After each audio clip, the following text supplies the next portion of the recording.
व्यापार करने के लिए कोई बैकग्राउंड होना चाहिए जो नहीं था, नॉलेज होना चाहिए जो नॉलेज भी नहीं था, और इन्वेस्टमेंट भी नहीं था क्योंकि मेरे परिवार में कोई अदानी अंबानी ऐसा कोई नहीं है। इनिशियल कैपिटल कहाँ से लाए तो आप? सबको जो करना पड़ता है उसका नाम जो मुझे भी करना पड़ा। दिन रात मार्केट में जाके अच्छी प्रोडक्ट के बारे में रिसर्च करता था। रिसर्च करते करते मैंने शुरुआत किया सिरामिक। 6 महीना लगातार सिरामिक प्रोडक्ट को एक्सपोर्ट करने में मेहनत किया उसके पीछे, पर रिजल्ट कुछ नहीं। उसके बाद मैं स्विच हुआ ड्राई फ्रूट सेक्टर। 8 महीने के बाद पता चला कि ड्राई फ्रूट एक्सपोर्ट नहीं हो रहे, इम्पोर्ट हो रहे। 3 साल तक अगर आपको कुछ ना मिले, बाहर के लोग जो होते हैं वो क्रिटिसाइज और करने लगते हैं कि हमने बोला था ये कभी कुछ परफॉर्म नहीं कर पाए। 3 साल के बाद एक कस्टमर मुझे क्लिक हुआ। वो कस्टमर ने मुझ पे भरोसा दिखाया। मेरी लाइफ का वो पहला एक्सपोर्ट का जब करने के लिए मार्केट में निकला तो वो पहले कंटेनर में ही इतने प्रॉब्लम्स आ गए। कंटेनर बुक करवाने के लिए जाए तो प्रोडक्ट नहीं मैनेज हो रहा है, प्रोडक्ट मैनेज करने के लिए जाओ तो लेबर नहीं मैनेज हो रहा है, सब मैनेज करने के लिए जाओ तो ट्रक ड्राइवर टाइम पे नहीं आ रहे। बोलने जाओ ना कि वो टाइम इतना एक साथ है न तेर टूटे। हाँ, गुजराती में एक कहावत है ना। पर सागर भाई, लोग टेक ही नहीं पाते। लोग 6 महीने 12 महीने में तो छोड़ देते हैं। आपने 3 साल तक उसके पीछे का एक सीक्रेट ये भी है। 3 साल तक इतना नॉलेज ये बिजनेस का है मेरे दिमाग में इकट्ठा हो गया था जो मुझे आने वाले दिनों में बहुत बड़ा बिजनेसमैन बनाने वाला था।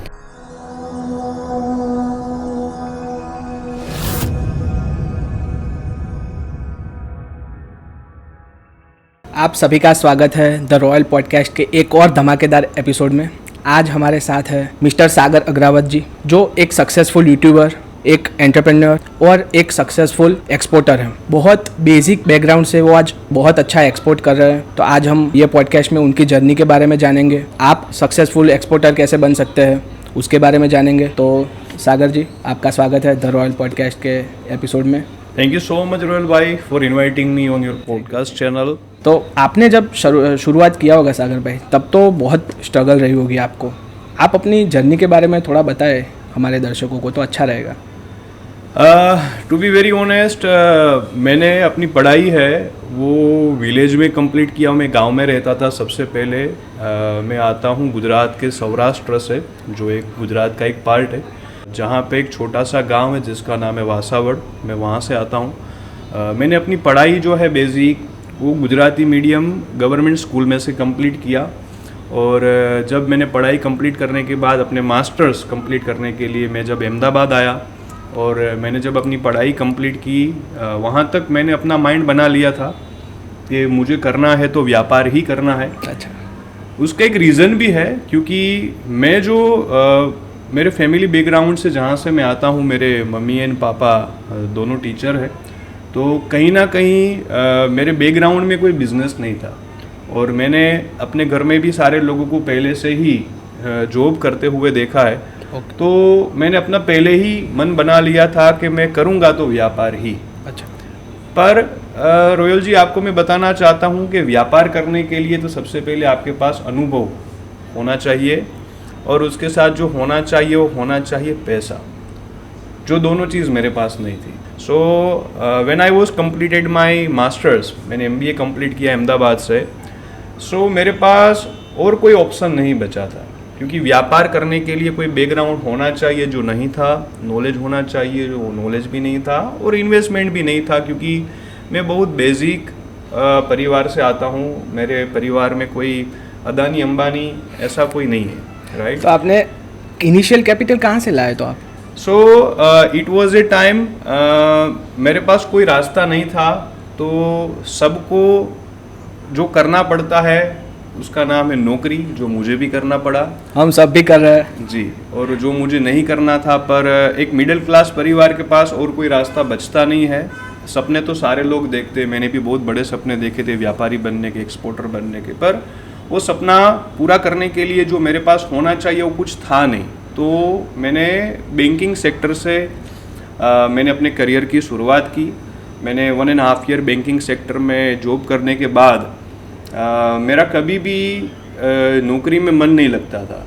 मैं सुबह जाता था अपनी बैंक पे, रात को आता था, तो बिटवीन दैट टाइम मेरा कोई परफॉर्मेंस इतना अच्छा नहीं होता था, टू बी वेरी ऑनेस्ट। मतलब मैं बोलना चाहता हूँ कि मैं करना तो काफ़ी कुछ चाहता था, मैं कर तो काफ़ी कुछ सकता था, पर without any platform and without any big investment I can not pursue my dream. So 1.5 year के बाद एक टाइम ऐसा आया कि या तो मैं परफॉर्म करूं या तो मैं ये नौकरी छोड़ दूं, मेरे पास और कोई चांस नहीं था। तो काफ़ी गट्स और काफ़ी हिम्मत करके मैंने फाइनल डिसीजन लिया कि अब ये नौकरी को मैं छोड़ दूंगा। ये सबसे हार्डेस्ट डिसीजन है। जी, मेरी लाइफ का सबसे हार्ड डिसीजन था ये। और वो टाइम पे जब मैंने ये नौकरी छोड़ी तो मेरे पास कोई विकल्प नहीं था, है ना, कोई ऑप्शन नहीं था पीछे बैकग्राउंड में, तो मुझे घर पे ही बैठना पड़ा।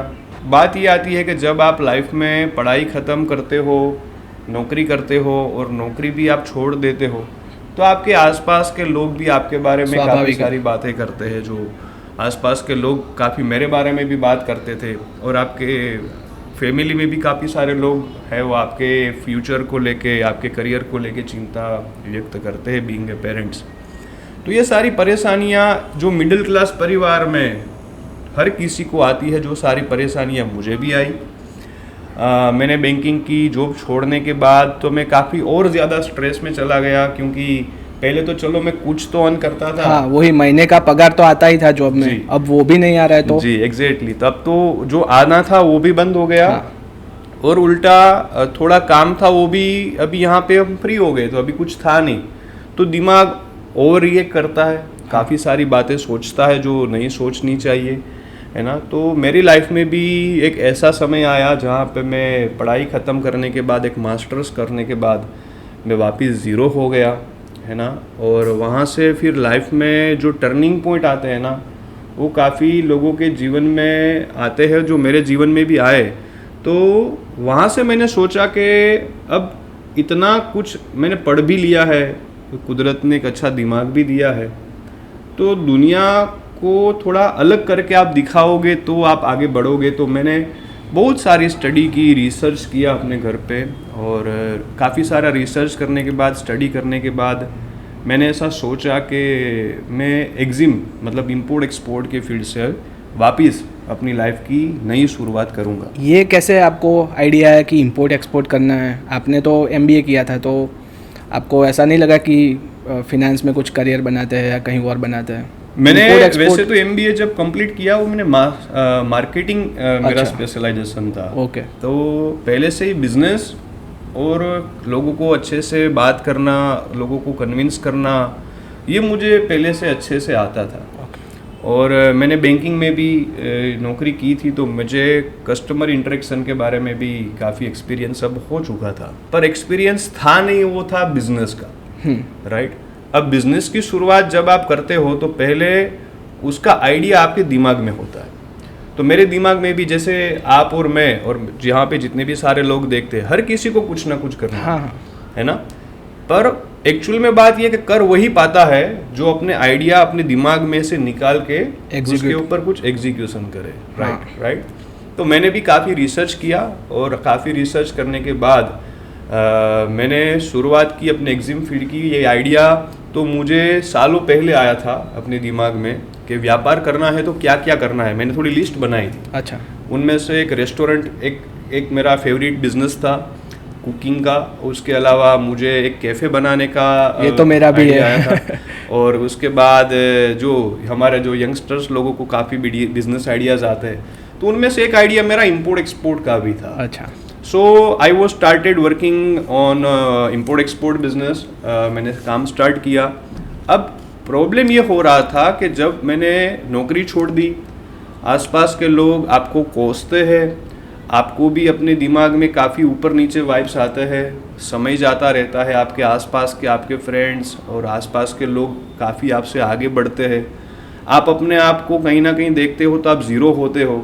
तो काफ़ी आपके दिमाग में है ना ऊपर नीचे की बातें चलती है कि ये लोग इतना आगे बढ़ गए, मेरे साथ जो पढ़ रहा था अब इतना लाखों रुपए कमा रहा है, उसको इतना पैकेज मिल गया, उतना पैकेज मिल गया। कंपैरिजन तो आ ही जाता है, बहुत इश्यूज होते हैं। पर बोलते हैं ना कि जिसको कुछ करना है उसको कोई रोक नहीं सकता। मैंने ये सारी चीज़ों को ध्यान में ना रखते हुए मैंने अपने इंपोर्ट एक्सपोर्ट की बिज़नेस शुरुआत करने के लिए जब मैं घर से निकला, तो वो टाइम पे सबसे पहले प्रॉब्लम ये आता था कि ये बिज़नेस को मैं कहाँ से स्टार्ट करूँ, क्योंकि बिज़नेस बैकग्राउंड कुछ था नहीं। अच्छा। कोई सिखाने वाला नहीं था, जो भी करना था अपने आप करना था। तो मैं आपको भी बोलना चाहता हूँ कि लाइफ में कभी भी किसी भी चीज़ की अगर आप शुरुआत करो ना, तो सबसे पहले है ना, आप नौकर बन के शुरुआत करो किसी भी चीज़ की। क्योंकि आजकल हमारे यंगस्टर्स में सबसे ज़्यादा एक इश्यू है, वो इश्यू ये है कि सबको डायरेक्ट एक लेवल पे ही पहुंचना है। आप किसी को भी देखते हो ना, तो आप उसकी गाड़ी देखते हो, बंगला देखते हो, सब देखते हो। आप कभी ये नहीं देखते कि वो बंदे ने कितने टाइम पहले स्टार्ट किया था, क्या क्या किया था, तो आज वो वहाँ पे पहुँचा। तो कुदरत ने एक अच्छा दिमाग दिया है, तो मैंने ऑलवेज ये बिजनेस की लग्जरियस चीज़ों के बारे में नहीं सोचा, मैंने वो छोटी छोटी चीज़ों के अभी बारे तो में। ये सब देख के ही लोग बिजनेस चालू करते हैं जी। कि फंडिंग मिल जाएगी तो हम गाड़ी ले लेंगे जी। और बिजनेस भी होता रहेगा साइड में, पर गाड़ी में भी घूमेंगे, और वो सब की लग्जरियस चीज़ें अभी मेन फोकस में है। राइट। तो मैंने वो सारी छोटी छोटी चीज़ों के ऊपर गौर किया जहाँ से मैं इंपोर्ट एक्सपोर्ट का बिजनेस स्टार्ट कर सकूँ। तो उसके लिए मैं मार्केट में गया, बहुत सारे लोगों से मिला, जितना वो लोगों ने मुझे सिखाया उनमें से मैंने सीखा। उस टाइम पे आप अहमदाबाद में ही थे? नहीं, वो टाइम पे मैं अपने घर पे था, राजकोट। हाँ, मेरा घर राजकोट के पास गोंडल में है। अच्छा। छोटा सा टाउन है, ओके। वहाँ पे मेरा घर है। तो वहाँ पे ये सारी एक्टिविटीज़ में करता था, बाहर जाता था, लोगों से मिलता था जो एक्सपोर्टर्स थे, ऑलरेडी एग्जिस्टिंग बहुत अच्छा एक्सपोर्ट कर रहे हो, सभी लोगों से मैं मिला, बात की। मैंने पूछा कि सर ये बिज़नेस आप इतना अच्छे से कर रहे हो, मुझे करना है तो क्या करना चाहिए। तो जितनी अच्छी एडवाइस लेनी थी वो मैंने अपने पास रखी, और जो नेगेटिव काफ़ी सारे थॉट्स, क्या है कि यहाँ पे नॉलेज फालतू में मिलता है इंडिया में, तो काफ़ी सारा नॉलेज ऐसा भी था कि जो मुझे डीमोटिवेट करने वाला था, बोले ये बिज़नेस नहीं करना चाहिए, लॉस होता है, फ्रॉड होता है। तो वो सारी चीज़ों के ऊपर मैंने फोकस नहीं किया, दुनिया भर की नेगेटिविटीज़ के ऊपर मैंने ध्यान नहीं दिया। और उसके बाद फिर जब मैंने ये बिज़नेस की शुरुआत करने के लिए जैसे जैसे आगे बढ़ता गया, तो मुझे पता चला कि बिज़नेस करने के लिए तो आपके पास पैसा चाहिए, नॉलेज चाहिए, एक्सपीरियंस चाहिए, कंपनी चाहिए, जो सारी चीज़ मेरे पास थी नहीं। राइट। तो ये बिज़नेस को सीखने के लिए मैं काफ़ी सारे स्टेट्स में घूमा, काफ़ी सारे सिटीज़ में गया, इंडस्ट्रियलिस्ट एक्सपोर्टर से मिला। पर उस एक टाइम पे बात, आपकी एज क्या रही होगी? अराउंड 22। 22 में आप इतना सब घूमे और सब किया? जी। अच्छा। और ये सारी मेहनत करने के बाद मैंने ये बिज़नेस की छोटी छोटी जो बातें हैं उसको पहले मैं सीखा, समझा, जाना, और उसके बाद मैंने एक कंपनी बनाई। और कंपनी में जो भी लाइसेंस, डॉक्यूमेंट, सर्टिफिकेट लगते हैं इंपोर्ट एक्सपोर्ट की कंपनी खोलने के लिए, वो सारे मैंने ले लिए। जो लेने का कुछ ज़्यादा खर्चा नहीं होता, 25 से 30 हज़ार के बीच में कंपनी एक प्रोप्राइटरशिप आराम से इजीली ओपन हो जाती है। कंपनी खोलना ही मेरे लिए बहुत चैलेंजिंग था, क्योंकि कंपनी खोलने के लिए क्या चैलेंजेस आए मतलब आपको? क्योंकि सबसे पहले तो यही नहीं पता था कि कौन से लाइसेंस, कौन से डॉक्यूमेंट आपको लेने हैं इंपोर्ट एक्सपोर्ट की कंपनीज बनाने के लिए। ओके। तो सारी चीज़ें मैं पूछ के रिसर्च करके मैंने कंपनी खोली। अब कंपनी तो खुल गई, राइट। अब बात आती है उसको चलाने की, क्योंकि पैसा भी चाहिए, सपने भी बहुत बड़े हैं, और कंपनी खोल ली तो अभी उसको चलना भी चाहिए। तो कंपनी को चलाने के लिए उसको मैं बहुत दिन रात मार्केट में जाके अच्छी अच्छी प्रोडक्ट के बारे में रिसर्च करता था कि आज ये प्रोडक्ट करूं, वो प्रोडक्ट करूं। तो मैं रिसर्च करते करते मैंने शुरुआत किया सिरामिक प्रोडक्ट से। तो मैंने उसमें 1 साल तक मेहनत की, तो पता चला अभी सिरामिक में अपना काम जमेगा नहीं। रीज़न है कि बहुत कंपटीशन था, और मेरे पास इन्वेस्टमेंट की भी इश्यूज थे। अच्छा। तो मैंने 6 महीना लगातार सिरामिक प्रोडक्ट को एक्सपोर्ट करने में मेहनत किया उसके पीछे, पर रिजल्ट कुछ नहीं मिला। उसके बाद मैं स्विच हुआ ड्राई फ्रूट सेक्टर में। ड्राई फ्रूट सेक्टर में एक्सपोर्ट करने का सोचा। 8 महीने के बाद पता चला कि ड्राई फ्रूट एक्सपोर्ट नहीं हो रहे, इंपोर्ट हो रहे। अच्छा। तो उसमें ऐसा है अभी इंडिया में ऐसा चल रहा है कि ड्राई फ्रूट्स इंडिया में इंपोर्ट होते हैं, एक्सपोर्ट भी तो होते हैं, पर उससे ज़्यादा इंपोर्ट भी होता है। अच्छा, ये नहीं पता था हमें। उससे ज़्यादा आगे मैं जाऊं तो मतलब ऐसे करते करते मेरी कंपनी खुली, और मैं मेहनत करता गया। 6 महीने गए, 8 महीने गए, एक प्रोडक्ट स्विच की, दूसरी प्रोडक्ट स्विच की, पर एक्सपोर्ट नहीं हुआ था अभी तक, है ना। 1 साल चला गया, कंपनी है 1 साल कंपनी चलाई, कंपनी बिना धंधे के। हाँ, और अभी तक कुछ उसमें से ऑर्डर अभी तक आया नहीं था मुझे। पर एक बात अच्छी है जो दूसरे से मुझे अलग बनाती है, वो बात यह है कि 1 साल तक भले ही मुझे कोई ऑर्डर ना मिला हो, पर मुझे कभी ये कंपनी बंद करने का ख्याल नहीं आया। Never give up attitude. क्योंकि एक ख्याल ना आने के पीछे का रीज़न भी था कि मुझे दुनिया को कुछ करके दिखाना भी था, और दूसरी चीज़ ये भी है कि मेरे पास और कोई ऑप्शन भी नहीं था, क्योंकि अगर आदमी के पास कुछ ऑप्शन होता है ना तो फिर वो स्विच करने का कुछ ना कुछ सोचता है। हाँ, ये बात सच है। अब मेरे पास एक ही ऑप्शन था, स्विच करो तो नौकरी, जो मुझे करनी नहीं थी मैं छोड़ के पहले ही आ चुका था, और अब करना था तो करना था व्यापार। अब व्यापार में क्या है कि रातों रात ओवरनाइट किसी को कुछ मिल जाता नहीं है, राइट। तो मुझे भी पता था कि कंपनी 1 साल भले ही चली, पर 1 साल में भले ही मुझे ऑर्डर कुछ नहीं मिला, पर 1 साल में मैं धंधे की वो सारी चीज़ें सीखा कि वो सीखने में जो सीखने से ही मेरी कंपनी अब आगे बढ़ी। तो मैं कभी डीमोटिवेट नहीं हुआ। लाइक मैंने अपनी कंपनी को 1 साल तक बनाए रखा, फिर दूसरा साल आया, दूसरे साल में मैंने अपनी कंपनी को और ज़्यादा आगे लेके गया, मैं और काफ़ी सारी चीज़ें मैं सीखा। फिर ऐसे करते करते तीसरा साल आ गया, तो 3 साल हो गया। 3 साल तक मेरी जो कंपनी है जिसका नाम है होराइजन एक्जिम, वो 3 साल में मेरे को कभी एक भी ऑर्डर नहीं मिला। अच्छा जी, और 3 साल सर्वाइव करना इट्स टफ, क्योंकि एक साल में मार्केट कंडीशंस भी 365 दिन होते हैं, है ना, और एक दिन में 24 घंटा होता है। तो 3 साल तक अगर आपको कुछ ना मिले और आपको फिर भी वापस वो बाहर के लोग जो होते हैं वो क्रिटिसाइज और करने लगते हैं कि हमने बोला था ये कभी कुछ परफॉर्म नहीं कर पाएगा, है ना।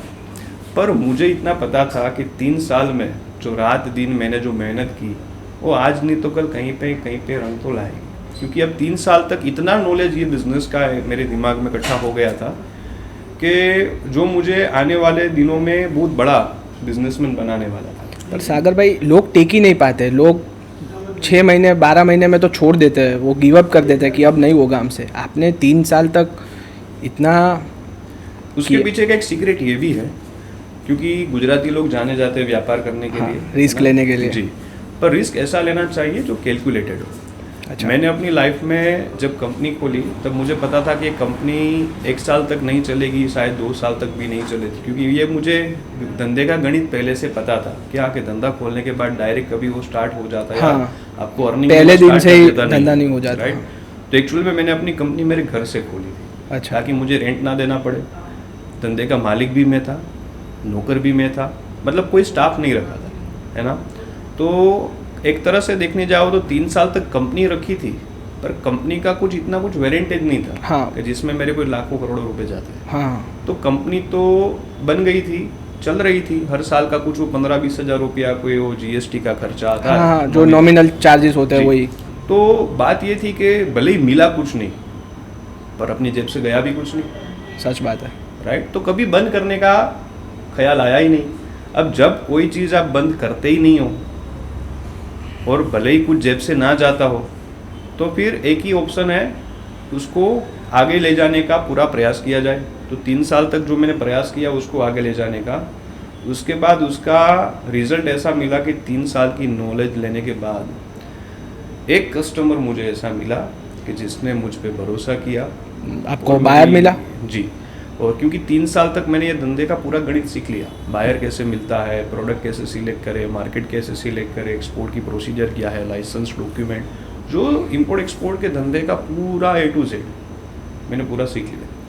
3 साल के बाद एक कस्टमर मुझे क्लिक हुआ, वो कस्टमर ने मुझ पे भरोसा दिखाया और वहाँ से फिर मेरी एक्सपोर्ट की जर्नी स्टार्ट हुई। अब पहली बात तो ये आती थी कि मेरी लाइफ का वो पहला एक्सपोर्ट का। हाँ, पहला एक्सपोर्ट कौन सा था, कौन सी प्रोडक्ट थी, कौन सी कंट्री में था, आप कुछ शेयर कर पाए तो। अब खुशी ये बात की थी कि 3 साल के बाद पहला ऑर्डर मिला, है ना। अब ये टाइम था दुनिया को दिखाने का कि जो हमने किया है अब आप लोग देखो उसका रिज़ल्ट। अभी तक सीखा था, किया नहीं था। तो जब पहली बार ऑर्डर वो मैंने कंप्लीट करने के लिए गया, आज के दिन भी मेरे आँख के सामने वो पूरा पिक्चर मुझे याद है। मैं मार्केट में था, वो perishable item, fruits vegetables perishable item का मुझे पहले ऑर्डर मिला था। जो मिला था यूरोपियन कंट्री से। अच्छा। अब चैलेंजेस वो टाइम पे ये आए थे मेरे साथ कि मैं अभी तक बिगनर था, है ना। तो अभी तक मुझे सीखा था, मैंने किया नहीं था। तो जब करने के लिए मार्केट में निकला तो ये नहीं पता था कि कंटेनर कब लाया जाए, कैसे लोडिंग किया जाए, पैकिंग प्रोडक्ट का कैसे किया जाए। तो एट द टाइम ऑफ जब प्रैक्टिकल चीज़ आप मार्केट में करने के लिए निकलते हो तो काफ़ी प्रॉब्लम्स होते हैं, क्योंकि पहले सीखा है, किया नहीं है। करोगे तो 1000 इश्यू आएंगे। तो वो पहले कंटेनर में ही इतने प्रॉब्लम्स आ गए लाइक कंटेनर बुक करवाने के लिए जाए तो प्रोडक्ट नहीं मैनेज हो रहा है, प्रोडक्ट मैनेज करने के लिए जाओ तो लेबर नहीं मैनेज हो रहा है, सब मैनेज करने के लिए जाओ तो ट्रक ड्राइवर टाइम पे नहीं आ रहा है वो कंटेनर को लेके। लाइक पहला मेरा जब एक्सपोर्ट हुआ लाइक मुझे ऐसा लगा कि ये क्या मतलब मेरे साथ हो रहा है, इतना मेहनत कर रहा हूँ 3 साल तक लगातार, पहला एक्सपोर्ट करने के लिए जा रहा हूँ पर अभी कुछ बातें बन ही नहीं रही। मतलब यहाँ पे कुछ कर रहा हूँ तो वहाँ पे छूट रहा है, यहाँ पे कर रहा हूँ तो वहाँ पे छूट रहा है। मतलब बोलने जाऊँ ना कि वो टाइम इतना एक साथ है न तेर टूटा। हाँ, गुजराती में एक कहावत है ना, लाइक ऐसा ही मेरे साथ हुआ। तो कुछ मैनेज नहीं हो रहा है, सारे प्रॉब्लम्स है। पर मेरा एक एटीट्यूड है काम में, वो ये है कि ऑलवेज प्रॉब्लम का सॉल्यूशन निकालो। प्रॉब्लम्स आपके सामने है तो उसके सॉल्यूशंस आप फाइंड करो। प्रॉब्लम्स तो अब है, आपको पता है, अब उसको पकड़ के रोने से कुछ फ़ायदा नहीं। तो जो सारी चीज़ें छूट रही थी मेरे हाथों से पहले काम में, वो सारी चीज़ें कैसे भी करके मैंने मेहनत करके अपना पहला एक्सपोर्ट कैसे भी करके मैंने कर दिया। अब कर तो दिया पर आइटम पेरिसेबल थी। पेरिसेबल आप समझा पाए हमारे ऑडियंस को? पेरिसेबल मतलब फ्रेश आइटम जो होती है जिसके मतलब बिगड़ जाती है। हाँ, अच्छा। बिगड़ने के चांसेस बहुत होते हैं। तो प्रॉब्लम ये आया कि पहला काम तो कैसे भी करके कर लिया पर वो काम परफेक्ट हुआ नहीं। अच्छा, तो प्रोडक्ट बिगड़ गई रास्ते में ही? जी। अच्छा, मतलब पैकिंग के दौरान थोड़ा बिगड़ गया, ऐसा कुछ हुआ तो उससे काफ़ी मुझे लॉस झेलना पड़ा, पहले ही ऑर्डर में जी। लॉस। अब बात ये आती है कि जब आप लोग इतना मेहनत करते हो, इतना मेहनत के बाद सालों के बाद आपको कस्टमर मिलता है और वो भी कस्टमर का काम करते हुए आप वापस इतना नुकसान कर लेते हो, तब आदमी एक टाइम पे फिर थक तो जाता है ना। तो मैं भी थका, मुझे भी डिमोटिवेशन बहुत आया, मैं भी अपने आप को बहुत कोसने लगा कि भाई अब तो हद है, मतलब कि इतना मेहनत करता हूँ, ऊपर वाला भी नहीं साथ दे रहा है, मेहनत कर रहे हैं, सब हो रहा है पर कुछ कहीं ना कहीं वो कोई कनेक्शन बैठ ही नहीं रहा है। पर जो हुआ वो हुआ, मेरी फैमिली से मुझे मोटिवेशन मिला।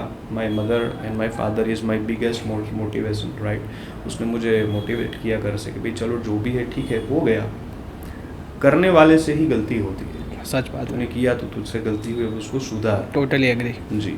तो मैंने वो गलती सुधारी, वापस वो क्लाइंट ने मुझे दूसरा मौका दिया काम करने का, जो मैंने लाखों रुपए गंवाए थे। फिर वो धीरे धीरे मैं काम करते हुए कवर करता गया, 1 कंटेनर गया, 2 कंटेनर गया, 3 कंटेनर गया। धीरे धीरे जो भी परेशानियाँ आती थी, प्रॉब्लम्स आता था, उसको आइडेंटिफाई करते हुए वापस उसमें चेंजेस करते हुए अपनी गलतियों को सुधार के अपने एक्सपोर्ट को मैंने थोड़ा बढ़ाया। अच्छा, अब 1 साल गया, 2 साल गया, 3 साल गया। आज जो मेरी कंपनी है होराइजन Horizon एक्सिम, राइट, जो 17 से भी ज़्यादा कंट्रीज़ में एग्रीकल्चर आइटम का हम लोग एक्सपोर्ट। आप खाली एग्रीकल्चर में ही काम करते हैं कि कोई मेनली हम एक्सपोर्ट करते हैं फ्रूट्स वेजिटेबल्स में, उसके बाद पल्सीज में, ओके सीरियल्स में और सम ऑफ द FMCG प्रोडक्ट में आज के दिन हम डील कर रहे हैं। ओके जी। तो ये पूरी मेरी के बोलने जाऊँ ना तो ज़ीरो से लेके बिजनेस की जर्नी यहाँ तक रही है। अभी तो सागर भाई क्या है कि हमारी जो भी ऑडियंस है वो मिडिल क्लास फैमिली से आती है, तो उनके दिमाग में वही रहता है कि मैं मिडिल क्लास हूँ, मैं कैसे कर सकता हूँ। और जैसे आपने बताया कि 1-2 साल में तो सब हिम्मत छोड़ देते हैं। आप टिके रहे, टिकने के बाद ऑर्डर मिला, फिर भी वो उसमें नुकसान हुआ, और वो सब लोग उतना टिक ही नहीं पाते। और मिडिल क्लास फैमिली में सबको लगता है कि ये बिज़नेस हमारे काम का नहीं है, हम 20-25 हज़ार वाली जॉब कर लेंगे, उसमें खुश है, और बाकी वो रिस्क लेने का फैक्टर ही नहीं है मिडिल क्लास जो बॉयज़ या जो भी गर्ल्स है उसमें। तो उनको अगर इंपोर्ट एक्सपोर्ट के करियर में आगे बढ़ना है तो उनको आप क्या सलाह देंगे? देखो, बहुत सिंपल सी बात है, अगर छोटे से छोटा कोई भी आदमी अगर ये व्यापार को स्टार्ट करना चाहता है तो आपको बता दूं। और सबको लगता है कि इंपोर्ट एक्सपोर्ट कर रहा है तो एक कंटेनर देना पड़ेगा या तो एक मंगवाना पड़ेगा, तो उसमें इन्वेस्टमेंट बहुत ज़्यादा लगेगा। नहीं, एक्चुअल में ऐसा नहीं है। इन्वेस्टमेंट की अगर मैं बात करूं तो ये बिज़नेस को स्टार्ट करने से आपको 2 इन्वेस्टमेंट लगते हैं, एक बिज़नेस खोलने के लिए, एक बिज़नेस चलाने के लिए। ओके। कोई भी व्यापार में 2 इन्वेस्टमेंट होता है, एक खोलने के लिए और एक उसको चलाने के लिए। तो इंपोर्ट एक्सपोर्ट का व्यापार खोलना मतलब उसका कंपनी रजिस्ट्रेशन का जो कॉस्टिंग है वो तकरीबन आपका 25,000 से लेके 50,000 के बीच में इन्वेस्टमेंट लगता है, इनिशियल इन्वेस्टमेंट। और उसको जब चलाने की बात आती है, मतलब एट ए टाइम जब आपको ऑर्डर मिलेगा, जब आपको पैसा लगेगा, वो पैसा डिपेंड है कि आप कौन सी प्रोडक्ट में काम कर रहे हो। जैसे मैं एक्सपोर्ट करता हूँ फ्रूट्स वेजिटेबल्स, तो उसका इन्वेस्टमेंट लगता है तकरीबन 10 लाख के आसपास पर कंटेनर। जी, पर कंटेनर। पर उसमें भी अगर आप डिटेलिंग में जाओ तो कोई भी मध्यम या मिडिल क्लास परिवार का आदमी इसलिए कर सकता है कि वो जो आपका इन्वेस्टमेंट है वो डिपेंड है आपकी पेमेंट टर्म्स पे। आप कौन सी पेमेंट टर्म्स में काम कर रहे हो। ओके। अगर आप एडवांस लेके काम कर रहे हो तो भले 10 लाख का इन्वेस्टमेंट हो, आपके जेब से कुछ नहीं डालना। हाँ, पूरे आ गए। अगर आप क्रेडिट में 100% काम कर रहे हो तो सब इन्वेस्टमेंट आपको ही करना है। तो मैं जैसे आपको आगे बताया कि मैंने अपनी कंपनी स्टार्ट की और मेरा पहला एक्सपोर्ट 3 साल में हुआ। उसके पीछे का एक रीज़न भी यही था कि कस्टमर तो मुझे काफ़ी मिले, पर मैं कभी क्रेडिट में काम नहीं करना चाहता था। तो मैं सभी लोगों को भी साथ में ये एडवाइस देता हूँ कि अगर काम करना हो ये बिज़नेस में तो 100% क्रेडिट में कभी काम मत करो। इसमें इंपोर्ट एक्सपोर्ट के व्यापार में आपने काफ़ी सारे ये केस स्टडीज़ पढ़े होंगे जिसमें फ्रॉड होते हैं, है ना। तो फ्रॉड उसी के साथ होता है जो कम नॉलेज लेके लालच में आके जल्दी में लोग सागर भाई शुरुआत करते हैं। लोग जनरली यही सोचते हैं कि माल तो जा रहा है, भले क्रेडिट पे माल तो जा रहा है, पेमेंट तो आ ही जाएगा, वो सोच के वो माल बेच देते हैं और फिर फ्रॉड होता है। आज के दिन देख बोलने चाहूँ ना रोयल भाई, तो मेरे पास काफ़ी सारे केसेस आते हैं। अच्छा। है ना। जो मैंने फिगर 5 लाख से लेके 1 CR प्लस फिगर्स जो जिसके साथ फ्रॉड हुआ है वैसे फिगर्स आज हमारे पास है। अच्छा। लोग आते हैं हमारे पास और बोलते हैं सर मेरे साथ ये फ्रॉड हो गया। एक दो केस स्टडी समझाता हूँ। एक छोटा सा एक बंदा आया था, उसने मेरे साथ उसकी बात शेयर की। उसने उसके परिवार से कुछ और आसपास के लोगों से कुछ 50-60 लाख उधार लिए थे। 60 लाख रुपए? 50-60 लाख उधार लेके वो लोगों ने धंधा किया गल्फ़ कंट्रीज़ में। और गल्फ़ कंट्रीज़ में एक्सपोर्ट कर देने के बाद वो लोगों का कुछ नॉलेज कम था, राइट। तो वो लोगों ने क्रेडिट में बिजनेस किया था। वहाँ पे वो लोगों ने इम्पोर्टर ने काफ़ी भरोसा दिलाया था, बंदा भरोसे में आ गया और फिर ये आदमी ने एक्सपोर्ट किया। वहाँ के बायर ने उससे कुछ 50-60 लाख रुपए पेमेंट फिर बाद में नहीं किया, कंटेनर ले लिए, पेमेंट नहीं किया। तो ये बंदे का जब लॉस हुआ, ये बंदा मेरे पास आया और उसने अपनी बात शेयर की। अब उसके एक्चुअल में कोई रास्ता अब नहीं है उसमें लीगली कोई कुछ एक्शन नहीं। काफ़ी सारे ले सकते हो। अच्छा। आप एक्सपोर्ट में अगर आपके साथ फ्रॉड हो जाए तो डेप्थ रिकवरी एजेंसीज है, आप इंडियन एम्बेसी के पास जाके कंप्लेंट फाइल करवा सकते हो। डेप्थ रिकवरी एजेंसीज की आप हेल्प ले सकते हो। वैसे काफ़ी सारे ऑप्शन है, पर टू बी वेरी ऑनेस्ट पैसा जब हाथ से जाता है ना तब पैसे का काम पैसा ही करता है। और अगर वो रिकवरी 10 साल के बाद भी अगर हो तो फिर क्या काम, वो तो मीनिंगलेस है फिर। जी, राइट। तो क्रेडिट में काम नहीं करना चाहिए। और रही बात इन्वेस्टमेंट की, तो इन्वेस्टमेंट के काफ़ी सॉल्यूशन है। गवर्नमेंट की ओर से अलग अलग सारी स्कीम्स मिलती है, बैंक भी आपको सीसी देती है। ये सारी चीज़ें आप लेके अपना व्यापार कर सकते हो। तो एक मध्यम परिवार का लड़का 30-40-50 हज़ार से अगर कंपनी खोल के पहले शुरुआत कर ले और बाद में जब ऑर्डर आएगा तब बायर के साथ अच्छे से नेगोशिएट करके पेमेंट टर्म्स उससे जितना हो सके उतना अच्छा एडवांस निकाल के इजीली व्यापार कर सकता है। तो उसके बाद उसको चैलेंजेस और क्या क्या आ सकते हैं ड्यूरिंग द एक्सपोर्ट? मतलब ट्रांसपोर्टेशन का आप वो ट्रक वाला बोल रहे थे, फिर पोर्ट पे, तो वो और क्या चैलेंजेस आ सकते हैं? इंपोर्ट एक्सपोर्ट के व्यापार में सबसे ज़्यादा जो चैलेंजेस है वो चैलेंजेस है बायर कैसे मिलेंगे उसके बारे में। उसके बाद चैलेंजेस है एक्सपोर्ट करूं तो मेरा प्रोडक्ट कैसे एक्सपोर्ट होगा, मैं कंटेनर कैसे बुक कराऊं, कस्टम क्लियरेंस की प्रोसीजर क्या होती है, कौन से मार्केट में मैं एक्सपोर्ट करूं, एक्सपोर्ट करने जाऊं तो मुझे क्या क्या लाइसेंस डॉक्यूमेंट लगेंगे, ये सारे चैलेंजेस है। ये जो सारे चैलेंजेस है उसके सारे रास्ते भी है, जो रास्ते मैंने खुद अपनी लाइफ में 3 साल तक मेहनत करके सीखे। ऐसे कोई भी बंदा अपनी लाइफ में मेहनत करके सीख भी सकता है। Otherwise you know that I have one YouTube channel. हाँ, सागर भाई की एक अच्छी यूट्यूब चैनल है होराइजन एक्जिम नाम से। 1 लाख से ज़्यादा सब्सक्राइबर्स है सागर भाई के। उसमें वो बेसिक से बेसिक डिटेल्स उसमें समझाते हैं कि कौन सा प्रोडक्ट आपको एक्सपोर्ट करना चाहिए, कौन सा आपको नहीं करना चाहिए, किस में आप काम करोगे तो आपको अच्छा प्रॉफिट मिलेगा, या कंपनी सेटअप और उसके रिगार्डिंग। तो उसके बारे में अपने यूट्यूब चैनल का भी बारे में थोड़ा बताइए कि कैसे सोचा। आप तो एक्सपोर्ट करते हो, तो यूट्यूब पे आप कैसे आए और इन्फ्लुएंस, मतलब आप इंस्टाग्राम और यूट्यूब पे ये सब वीडियोस बना रहे हो, ये कैसे हुआ? 1.5 लाख फॉलोअर्स है टोटल सोशल मीडिया पे मेरे। उसमें 1 लाख से ज़्यादा तो सिर्फ मेरे यूट्यूब चैनल पे। हाँ। यूट्यूब चैनल का नाम है horizon institute of import export management, short form में है HIIEM, राइट।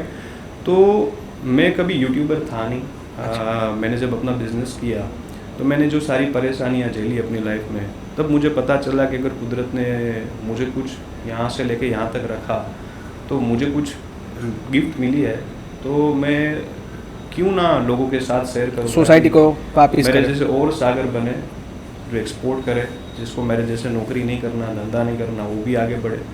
तो वैसे ही एक अच्छे भाव से, कोविड का टाइम था 2020 में, तो उसका सब लोगों का लॉकडाउन का टाइम था, मैं भी अपने घर पे था, तो उसका सदुपयोग समय का करते हुए मैंने अपने यूट्यूब चैनल की शुरुआत की थी यही भाव से कि लोगों को मैं अपनी कहानी सुनाऊं, अपनी बातें सुनाऊं कि जो जो गलतियां मैंने की है वो गलती वो ना करे, ताकि उसका उतना समय और पैसा बच जाए। तो मैंने ऐसे एक ख्याल से HIIEM नाम से यूट्यूब चैनल की शुरुआत की, जो धीरे धीरे लोगों का प्यार बढ़ता गया। हाँ। यूट्यूब चैनल पे मेरे वीडियोस आते गए, लोगों ने देखा, पसंद किया। तो आज 3 साल के बाद मेरे यूट्यूब चैनल पे 1 लाख से ज़्यादा सब्सक्राइबर्स हैं, और इस हिसाब से मेरी 3 साल में तो काफ़ी अच्छा नंबर कहवाए अपने। 3 साल में काफ़ी अच्छी ग्रोथ कहवाए सोशल मीडिया पे। हाँ, मतलब उसके बाद भी मेरा इंस्टाग्राम पे भी जो चैनल है, जिसके ऊपर भी 50,000 प्लस मेरे फॉलोअर्स हैं। तो ये जो फॉलो जो मुझे लोग करते हैं, वो इसीलिए करते हैं कि जो मैं बातें बताता हूँ ये बिज़नेस की, वो दिल से बताता हूँ, खुल के बताता हूँ। सच बात है। You are also running a institute, जी। तो ये किस बारे में है इंस्टीट्यूट, और आप थोड़ा ब्रीफ बता पाए तो। एक्चुअल में ये वो इंस्टीट्यूट और टीचिंग, ये कोई मेरा बिजनेस है नहीं।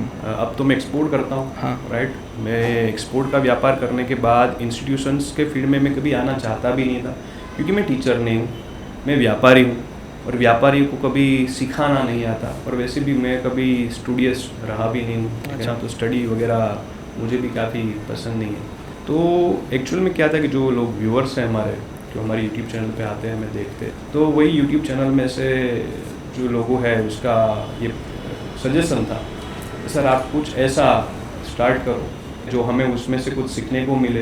तो काफ़ी सारे लोग मुझे आए, मिले, और मिलने के बाद उसके ही सजेशन से हमने एक इंस्टीट्यूट की शुरुआत की, और वो इंस्टीट्यूट बनाने के बाद हमने उसमें प्रोग्राम्स डिज़ाइन किए। लाइफ मैंने जो अपनी लाइफ में ज़ीरो से लेके आज मेरी कंपनी जो एक्सपोर्ट कर रही है, उसके बीच में जो मैंने सारी चीज़ें सीखी, उसको एक प्रोग्राम के ज़रिए, इंस्टीट्यूट के ज़रिए से मैं और लोगों को सिखाने का प्रयास कर रहा हूँ। Okay. तो आज के दिन ये इंस्टीट्यूट में से 50,000 प्लस स्टूडेंट्स ग्लोबली आज छोटी मोटी एडवाइस मेरे से ले चुके हैं, और इंस्टीट्यूट के माध्यम से, जिसका नाम भी HIIM होराइजन इंस्टीट्यूट। कंपनी का नाम और इंस्टीट्यूट का नाम सेम है? मेरी एक्सपोर्ट की कंपनी का नाम है होराइजन एक्जिम। ओके। मेरी यूट्यूब चैनल का नाम है horizon institute of import export management, और सेम वो मेरी इंस्टीट्यूट का भी नाम Okay. है, जिसका शॉर्ट फॉर्म है HII।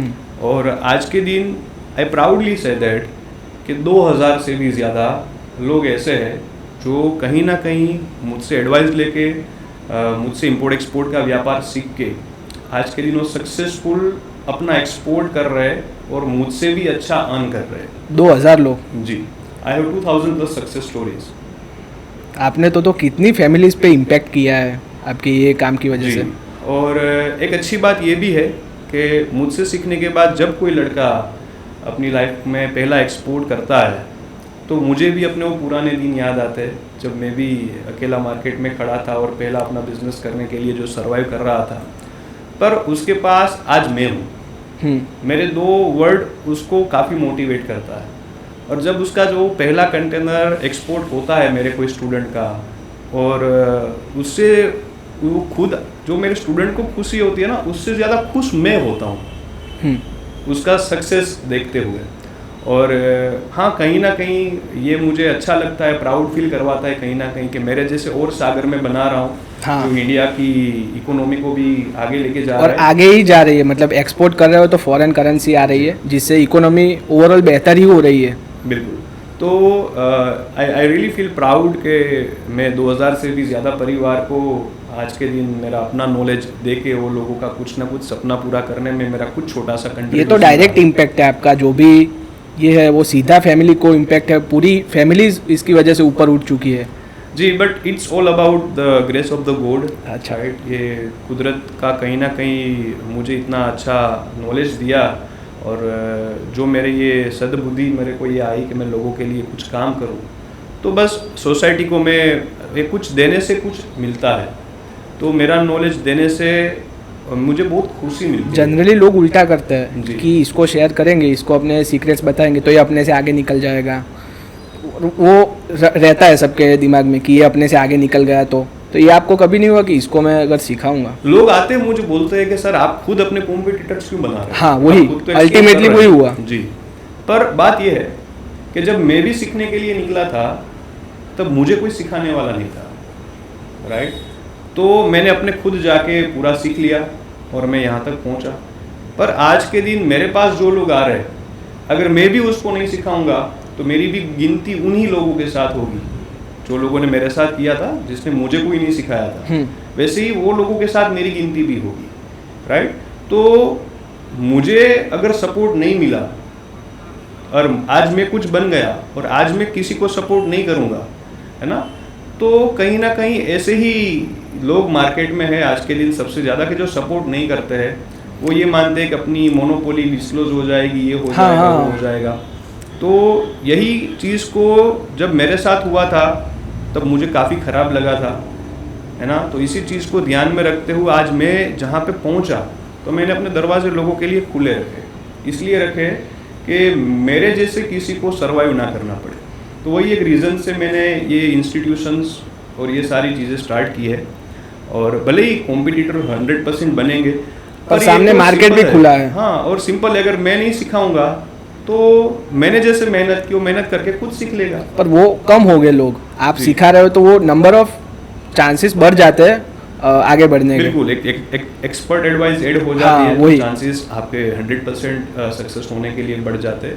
वो आपकी एज निकल जाती है कहीं ना कहीं कि आप बाकी लोग जो खुद से कर रहे हैं रादर देन आप सिखा रहे हो, तो एक एज में आगे है वो लोग। जी, पर कहीं ना कहीं कुछ देने से कुछ मिलता है। आज के दिन मेरे से इतने ज़्यादा लोग सीखे तो उसका मतलब ये मेरा धंधा डाउन होना चाहिए, हाँ, राइट।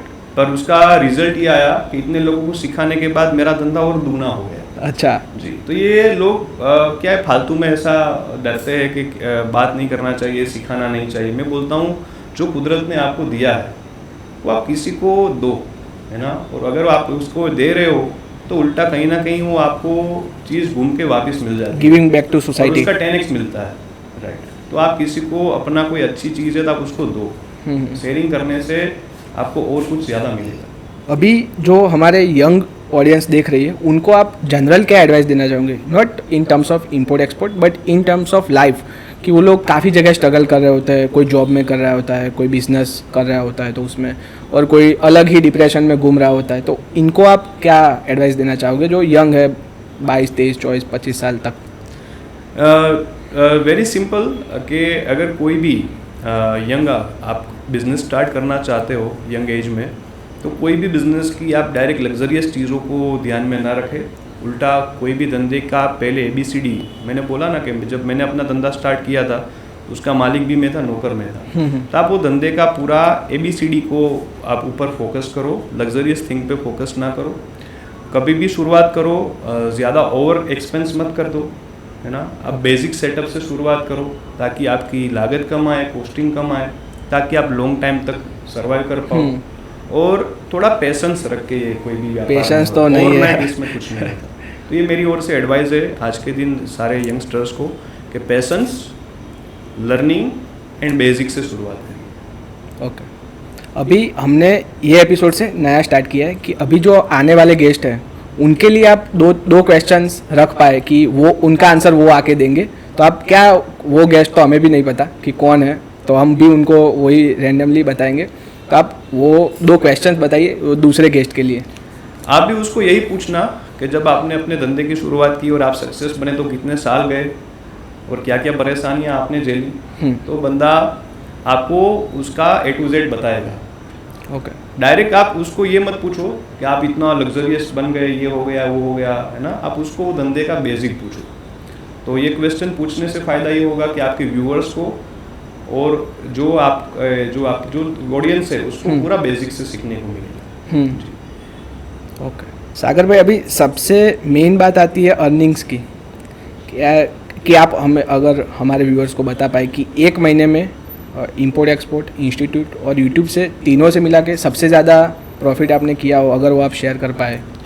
मैं कोई यहाँ पे फिगर तो डिस्क्लोज नहीं करना चाहता, पर एक्सपोर्ट बिजनेस से हम अच्छा कमा लेते हैं, जो हमारा मेन बिजनेस है। मैंने आपके काफ़ी सारे वीडियोस देखे, वो बता रहे हैं कि 3 करोड़ 4 करोड़ जी, वो 7 फिगर्स में जा रहा है नंबर। वो 7 में जाए 8 में जाए, that's good, but you know आज का जो फिगर है वो कल वापस आपको माइनस में देखने को मिलेगा, क्योंकि मार्केट अभी बढ़ रही है। आज अगर मैं बोलूँ मैं लाख कमा रहा हूँ, तो कल कोई लाख की कीमत नहीं होगी। तो कोई फिगर मायने नहीं रखता, मायने ये रखता है कि आप अपने आप को डे बाय डे कितने इम्प्रूव कर पाते हो। सच बात है। तो सागर भाई ने बहुत सारा अपना नॉलेज, एक्सपीरियंस और जितना भी उनसे हो सकता था उन्होंने सब कुछ शेयर किया। अभी आपके हाथ में है कि आपको किस फील्ड में आगे बढ़ना है। इंपोर्ट एक्सपोर्ट में बढ़ना है तो सागर सर है, और काफ़ी कुछ और आपको लगता है कि मुझे कुछ और करना है तो भी आपको उस फील्ड के एक्सपर्ट मिल जाएंगे। तो उनसे सलाह लीजिए, उनसे वार्तालाप कीजिए कि क्या इसमें आगे करियर बन सकता है, नहीं बन सकता है, और अपना धंधा स्टार्ट कीजिए। So thank you so much. आप एंडिंग नोट पे कुछ कहना चाहे सागर भाई? Yes, so thank you so much, Royal ji, inviting me on your podcast channel, and wish you all the best for your future. Thank you Sagar भाई, thank you so much, thank you.